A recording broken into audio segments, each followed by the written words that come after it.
আসসালামু আলাইকুম। কেমন আছেন সবাই? খবরের সাতক্ষণে আপনাদের স্বাগতম। আমি মেশকাত শরীফ। আজ আপনাদের সাথে আলোচনা করব বাংলাদেশের কয়েকটি শীর্ষস্থানীয় পত্রিকার আজকের দিনের প্রধান খবরগুলো নিয়ে। আজকের খবরগুলোতে রয়েছে ঢাকা বিমানবন্দরের থার্ড টার্মিনালের চুক্তি নিয়ে জটিলতা, অন্তর্বর্তী সরকারের সমন্বয়হীনতা, নির্বাচন নিয়ে অনিশ্চয়তা, জাতীয় পার্টি নিষিদ্ধের দাবি, সেনাবাহিনীর আশ্বাস, জুলাই সনদের আপডেট, সংস্কার কমিশনের হতাশ, দুর্নীতির অভিযোগ, চট্টগ্রাম বিশ্ববিদ্যালয়ে উত্তেজনা এবং ডাকসু নির্বাচনের সর্বশেষ খবর। এসব বিষয়গুলো নিয়ে আজ আমরা বিস্তারিত কথা বলবো, যাতে আপনারা সবকিছু সহজে বুঝতে পারেন। প্রথমে আসা যাক বণিক বার্তার খবরে। শিরোনাম: অন্তর্বর্তী সরকারের শেষ সময়ে চুক্তি করতে আগ্রহী নয় জাপানি কনসোর্টিয়াম। বন্ধুরা, ঢাকার হযরত শাহজালাল আন্তর্জাতিক বিমানবন্দরের নতুন থার্ড টার্মিনালটি চালুর জন্য প্রায় প্রস্তুত। গত মাসে বিমান বাংলাদেশ এয়ারলাইন্সের একটি ফ্লাইট এটি পরীক্ষামূলকভাবে ব্যবহারও করেছে, কিন্তু এখনো চালু হচ্ছে না, কারণ জাপানি কনসোর্টিয়ামের সঙ্গে চুক্তি হয়নি। দেবীচকের একটি সূত্র জানিয়েছে যে অন্তর্বর্তী সরকারের শেষ সময়ে চুক্তি করতে আগ্রহী নয় এই কনসোর্টিয়াম, তাই ইচ্ছাকৃত বিলম্ব করছে তারা। এই কনসোর্টিয়ামের নেতৃত্বে রয়েছে সুমিতোমো কর্পোরেশন, সঙ্গে জাইকা এবং জাপানের ministry of land infrastructure, transport and tourism সহ 6টি কোম্পানি।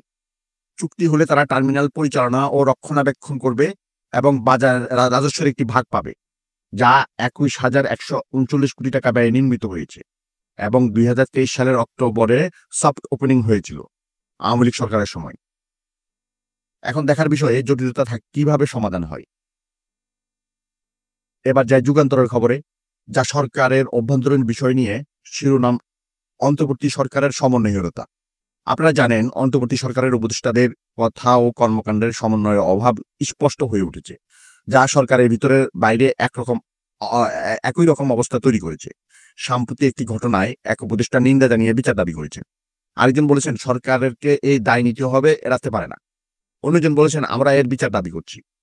এদিকে রাজনৈতিক দলের নেতারা, বিশেষ করে জুলাই বিপ্লবের পর জন্মে নেওয়া জাতীয় নাগরিক পার্টি এনসিপি এর নেতারা সরকার এবং সেনাবাহিনী নিয়ে আক্রমণাত্মক বক্তব্য দিচ্ছেন। এই অবস্থায় চীন থেকে ফিরে সেনা প্রধানের রাষ্ট্রপতি ও প্রধান উপদেষ্টার সঙ্গে সাক্ষাৎ নানা গুঞ্জনের জন্ম দিয়েছে। সত্যি সমন্বয়ের অভাব সরকারের কাজকে প্রভাবিত করছে বলে মনে হয়। এখন আসুন আজকের পত্রিকার খবরে, যা নির্বাচন নিয়ে। শিরোনাম: ভোট নিয়ে অনিশ্চয়তা বাড়ছে। অন্তর্বর্তী সরকার বারবার বলছে আগামী ফেব্রুয়ারিতে জাতীয় নির্বাচন হবে, কিন্তু রাজনৈতিক দলগুলোর কথায় সেই সুর মিলছে না। বিএনপি, জামায়াতে ইসলামী, এনসিপি সহ দলগুলোর মধ্যে দূরত্ব বাড়ছে। ছাড় দিয়ে সমঝোতায় আসার মনোভাব নেই, বরং কোনো দল বলছে দাবি পূরণ না হলে ভোটে যাবে কিনা তা ভাবাচ্ছে। জুলাই সনদ বাস্তবায়ন, সরাসরি জাতীয় সংসদ নির্বাচন না গণপরিষদ, সংখ্যানুপাতিক প্রতিনিধিত্বের মতো ইস্যুতে মতবিরোধ বাড়ছে এবং জুলাই অভ্যর্থনের পক্ষগুলোর মধ্যে আস্থার সংকট দেখা দিয়েছে, যা বিশ্লেষকদের মতে নির্বাচন নিয়ে অনিশ্চয়তা বাড়াচ্ছে। এমন পরিস্থিতিতে কি হবে সেটাই দেখার অপেক্ষায় রাখুন। পরের খবর সমকাল থেকে, যা রাজনৈতিক হিসেব নিয়ে। শিরোনাম: জাপান নিষিদ্ধের দাবির পিছনে আছে ভোটের হিসাবও। জাতীয় পার্টিকে নিষিদ্ধ করার দাবির পিছনে শুধু আওয়ামী লীগের দোসর হওয়া নয়, ভোটের হিসাবও রয়েছে। যদিও জামায়াতে ইসলামী স্বীকার করতে চায় না, কিন্তু জাতীয় পার্টি ও বিএনপি নেতারা এই সমীকরণকে আমলে নিয়েছেন। সংস্কার ও নির্বাচন কেন্দ্রিক মতভিন্নতার পিছনে সংসদে অবস্থান ও ক্ষমতার অংশীদারিত্বের দর কষাকষি রয়েছে। বিএনপি নেতারা মনে করেন এতে তাদের উপর চাপ তৈরি হচ্ছে, একাধিক দলের না যাওয়ার হুমকি এবং জাপান নিষিদ্ধকে দাবি। তারা এই অংশ দেখছে যেখানে দলটি প্রথমে ভাগ হয়েছে এবং এখন নিষিদ্ধের দাবি সরাসরি প্রধান উপদেষ্টার কাছে পৌঁছেছে। যদিও বিএনপি বলছে তারা কোনো দল নিষিদ্ধের পক্ষে নয়। রাজনৈতিক এমন টান প্রণয়নে সত্যিই চিন্তার বিষয়। এবার কালের কণ্ঠ খবরে যায়, যা সেনাবাহিনী নিয়ে। শিরোনাম: গুজবে কান না দেওয়ার আহ্বান। বাংলাদেশ সেনাবাহিনী প্রধান জেনারেল ওয়াকারুজ্জামান অন্তর্বর্তী সরকারকে পূর্ণ সহযোগিতা আশ্বাস দিয়েছেন। বলেছেন সরকারের কর্মসূচি ও উদ্যোগ সফল করতে সেনাবাহিনী প্রতিশ্রুতিবদ্ধ এবং জনগণকে গুজবে কান না দেওয়ার আহ্বান জানিয়েছেন। গতকাল সোমবার তিনি প্রথমে প্রধান উপদেষ্টা অধ্যাপক মোহাম্মদ ইউনূসের সঙ্গে এবং পরে রাষ্ট্রপতি মোহাম্মদ শাহাবুদ্দিনের সঙ্গে সাক্ষাৎ করেন, যেখানে বেসামরিক প্রশাসনকে সহায়তা, আইন শৃঙ্খলা এবং আসন্ন নির্বাচনে সেনাবাহিনীর ভূমিকা নিয়ে আলোচনা হয়। প্রধান উপদেষ্টা সেনাবাহিনীর অবদানকে ধন্যবাদ জানিয়েছেন। এমন আশ্বাস নিশ্চয়ই স্থিতিশীলতা আনবে। পরবর্তী খবর প্রথম আলো থেকে, জুলাই সনদ নিয়ে। শিরোনাম: বাস্তবায়ন পদ্ধতি থাকছে না সনদে। জাতীয় ঐক্যমত কমিশন চলতি সপ্তাহে জুলাই জাতীয় সনদের খসড়া চূড়ান্ত করতে যাচ্ছে, কিন্তু সনদ বাস্তবায়নের পদ্ধতি সনদে উল্লেখ থাকবে না, বরং রাজনৈতিক দল ও বিশেষজ্ঞদের মতামতের ভিত্তিতে আলাদা সুপারিশ করবে কমিশন।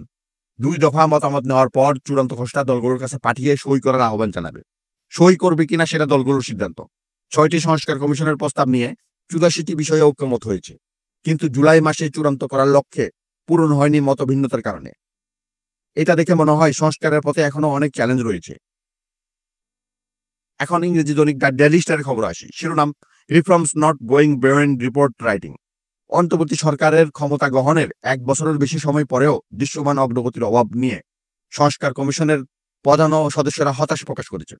বলেছেন তাদের ভূমিকা প্রস্তাব জমা দেওয়ার মধ্যে সীমাবদ্ধ, বাস্তবায়নের লক্ষ্য খুব কম, এবং সংস্কারে নারীর দৃষ্টিভঙ্গি উপেক্ষা করা হচ্ছে। Citizen platform for SDG Bangladesh আয়োজিত সংলাপে এ মন্তব্য করা হয়, যেখানে 2 পর্যায়ে 11টি কমিশন গঠন করা হয়েছে। প্রথমে 6টি, দ্বিতীয় 5টি, কিন্তু ফলাফল নগণ্য। এটা শুনে মনে হয় কাগজে কলমে সংস্কার না হয়ে বাস্তবে হওয়া দরকার। পরের খবর নিউজ থেকে দুর্নীতি নিয়ে। শিরোনাম, এসএসসি টু সু সেইমা অ্যান্ড 8 বিজনেস গ্রুপ চিফস। সূচনা ফাউন্ডেশন থেকে 448 কোটি টাকার আত্মসাতের অভিযোগে দুর্নীতি দমন কমিশন দুদক অপদচ্যুত প্রধানমন্ত্রী শেখ হাসিনার মেয়ে সাইমা ওয়াজেদ পুতুল, 8টি ব্যবসায়িক গ্রুপের চেয়ারম্যান, সাবেক মুখ্য সচিব নাজিবুর রহমান সহ 35 জনের বিরুদ্ধে মামলা করতে যাচ্ছে। 2014 সালে সাইমা ওয়াজেদ প্রতিষ্ঠিত এই ফাউন্ডেশন মানসিক প্রতিবন্ধকতা, অটিজম সহ সমস্যায় ভুগছেন এমন ব্যক্তিদের সঙ্গে কাজ করে গতকাল সোমবার কমিশনের সভায় অনুমোদন দেওয়া হয়েছে। অভিযুক্তদের মধ্যে ফাউন্ডেশনের 11 জন trustee, Summit United, Magna, Beximco সহ গ্রুপের চেয়ারম্যান এবং জাতীয় রাজস্ব বোর্ডের সাবেক চেয়ারম্যান এবং 15 জন সদস্য রয়েছে। এমন অভিযোগগুলো তদন্ত করে দেখা দরকার। এবার দৈনিক ইত্তেফাকের খবরে চট্টগ্রাম বিশ্ববিদ্যালয় নিয়ে। শিরোনাম, থমথমে ছবি 2 শিক্ষার্থী লাইফ সাপোর্টে। চট্টগ্রাম বিশ্ববিদ্যালয়ের শিক্ষার্থীদের সঙ্গে স্থানীয় গ্রামবাসীর সংঘর্ষে গুরুতর আহত 3 শিক্ষার্থীর মধ্যে 2 জনকে আইসিইউতে লাইফ সাপোর্টে রাখা হয়েছে, অপর একজনকে উন্নত চিকিৎসার জন্য ঢাকায় পাঠানো হয়েছে। গতকাল সোমবার থেকে ক্যাম্পাসে থমথমে পরিবেশ, সেনাবাহিনী ও পুলিশ র্যাব টহল দিচ্ছে। 144 ধারার মেয়াদ আজ মঙ্গলবার রাত 12টা পর্যন্ত বাড়ানো হয়েছে এবং 4 সেপ্টেম্বর পর্যন্ত সব পরীক্ষা স্থগিত। চট্টগ্রাম জেলা সিভিল সার্জনের প্রতিবেদনে বলা হয়েছে, পার্ক ভিউ হাসপাতালে ভর্তি ইমতিয়াজ আহমেদ 24 এবং মামুন মিয়া 23-এর অবস্থা অবনতি হয়েছে এবং নাইমুল ইসলাম 24কে অস্ত্রোপচার পর ঢাকায় পাঠানো হয়েছে। এমন ঘটনা দুঃখজনক, শান্তি ফিরিয়ে আনা দরকার। সবশেষে নয়া দিগন্ত খবর। শিরোনাম, ডাকসু নির্বাচনে বাধা নেই। ঢাকা বিশ্ববিদ্যালয়ের কেন্দ্রীয় ছাত্র সংসদ ডাকসু নির্বাচন স্থগিত করে হাইকোর্টের আদেশকে একই দিনে স্থগিত করেছে আপিল বিভাগের চেম্বার আদালত। ফলে 9 সেপ্টেম্বর নির্বাচন আর কোনো আইনগত বাধা নেই। গতকাল সোমবার বিশ্ববিদ্যালয় কর্তৃপক্ষের আবেদনে চেম্বার বিচারপতি ফারাহ মাহবুব আদেশ মঞ্জুর করেন। এর আগে হাইকোর্টের বেঞ্চে রিটের শুনানিতে 30 অক্টোবর পর্যন্ত নির্বাচন প্রক্রিয়া স্থগিত করেছিলেন, যা শিক্ষার্থীদের মধ্যে বিক্ষোভের সূচনা করে। কিন্তু চেম্বার আদালতের আদেশে তা উচ্ছ্বাসে পরিণত হয়েছে। এখন নির্বাচন সুষ্ঠুভাবে হওয়া উচিত। আজকের জন্য এটুকুই। আশা করি বিস্তারিত আলোচনা আপনার কাছে ভালো লেগেছে। আবার দেখা হবে। ভালো থাকবেন। আল্লাহ হাফেজ।